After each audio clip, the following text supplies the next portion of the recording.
Right here tonight, cell phone evidence and a shocking new statement from a witness on the stand, blowing holes in the alibi of murder suspect Brooks Houck in the trial of the decade for Kentucky, the Crystal Rogers murder mystery. It is now the end of week one in the murder trial that has captivated the Bardstown community for nearly 10 years now. WHAS 11's Alexandra Goldberg and photojournalist Aspen Hester take us through the day that brought more shocking new details.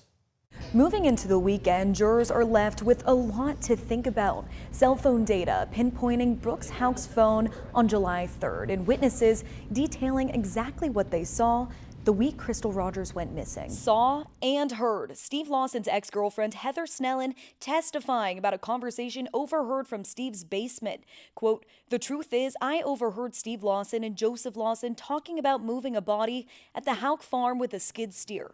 Snellen emotional as she exits the courtroom. The next witness testifying on precise cell phone data, poking holes in where Houck says he was on July 3rd, 2015.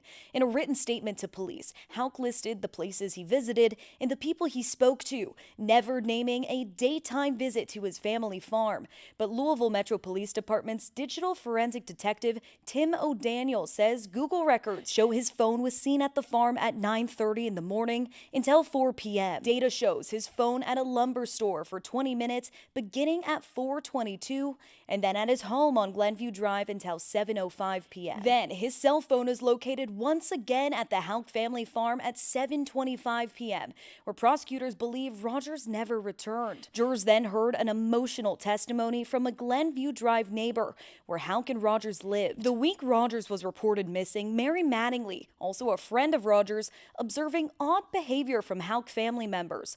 Mattingly, who says she lived right across the street in 2015, says she saw Nick Houck and Rosemary Houck almost every day at the Houck residence the week of Rogers' disappearance.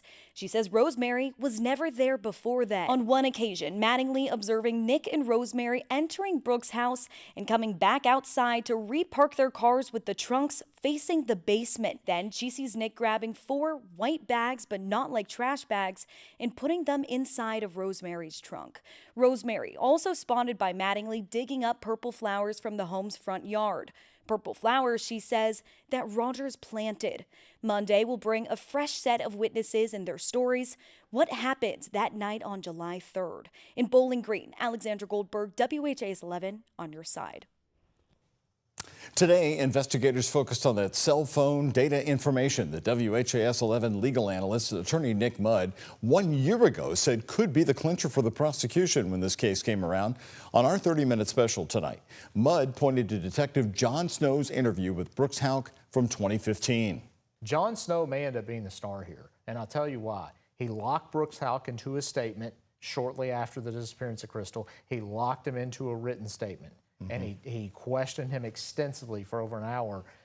And so, you know, it wasn't like Brooks Houck had the benefit of going back and being able to look and say, well, I'm going to answer it this way. No. All right. Snow targeted in on him.